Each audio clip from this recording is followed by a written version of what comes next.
Hey guys, I'm Nika and I am a home baker.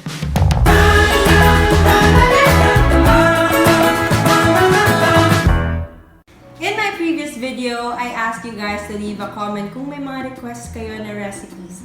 And I saw na maraming nag-comment ng chocolate moist cake. Kaya yun ang ating gagawin for today. Get your spatulas ready and let's get baking. First, we are going to preheat our oven to 180 degrees Celsius.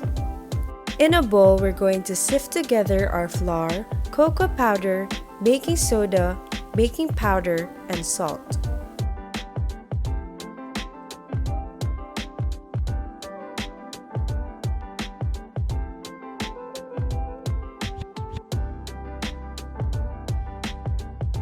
Then we are going to add in our sugar and mix this together.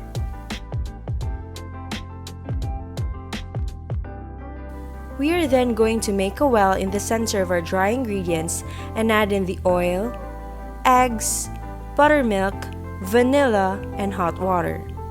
We are going to combine these until there are no lumps in the mixture.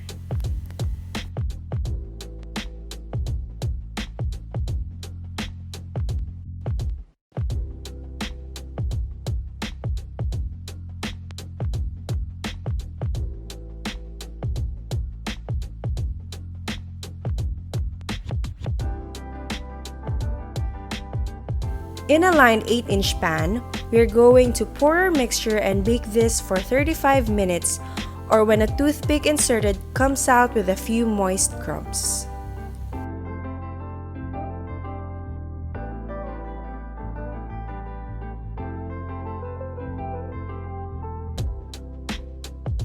Once out of the oven, we are going to let this cool for 15 minutes and transfer it to a wire rack to cool completely.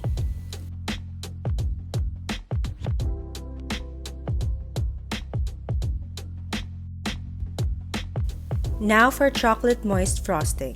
In a pan, combine chocolate powder, condensed milk, and full cream milk.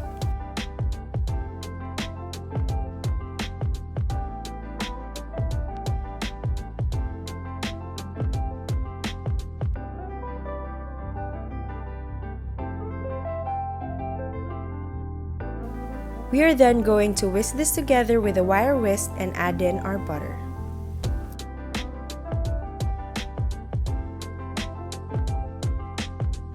Over medium heat, we are going to continuously stir our mixture until it's thick and glossy. From time to time, we need to scrape the sides and the bottom of our pan to avoid burning our frosting.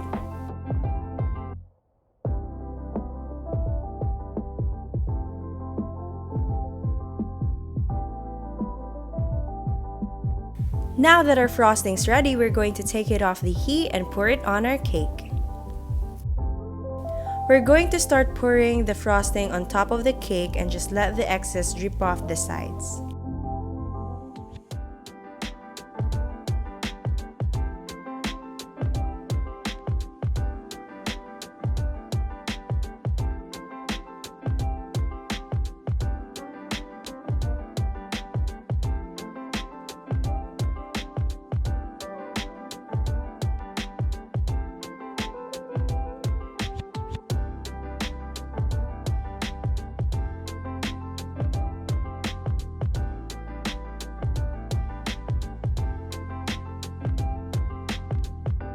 Now, with the use of a spatula, we're going to spread the drippings all over the sides of the cake.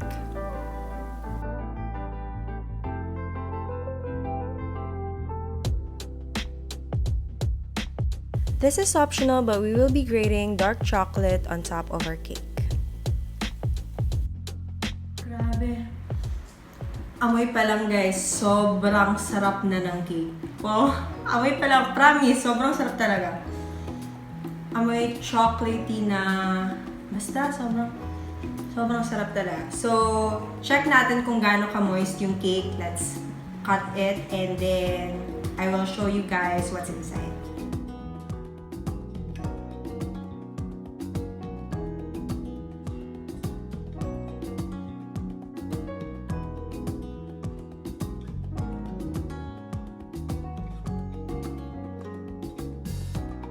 Okay, so let's taste our chocolate moist.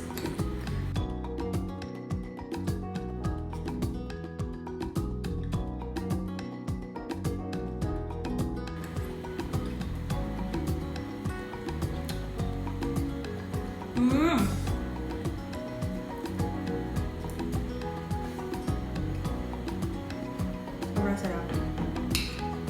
Kaya ko lang. Sarap ang bite. Grabe! Pwede na maging cake mukbang.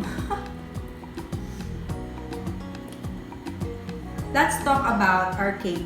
Sobrang moist ng cake. Kaya it's very important na hindi talaga ma-overcook ang ating cake. Pagka 30 to 35 minutes, check kaagad ang cake. Kasi pag ma-overcook siya, yun yung reason kung ba't magiging dry ang ating cake. Sa frosting naman, siya yung frosting na kahit na, di ba, kung titingnan natin, meron siyang condensed milk. So, iisipin nyo na parang, ay, parang tamis, ganun. But, yung recipe natin sa ating frosting, nagko-complement siya sa cake. Hindi siya sobrang matamis. And then, for the chocolate naman na nilagay natin sa top, grenade natin on top. It's, yung for me, my personal preference is semi-sweet or dark chocolate para nagko-complement din siya sa ating cake. Nako, subukan nyo talaga tong recipe na to kasi sobrang mai-impress nyo talaga yung family and friends nyo kasi sobrang sarap niya talaga.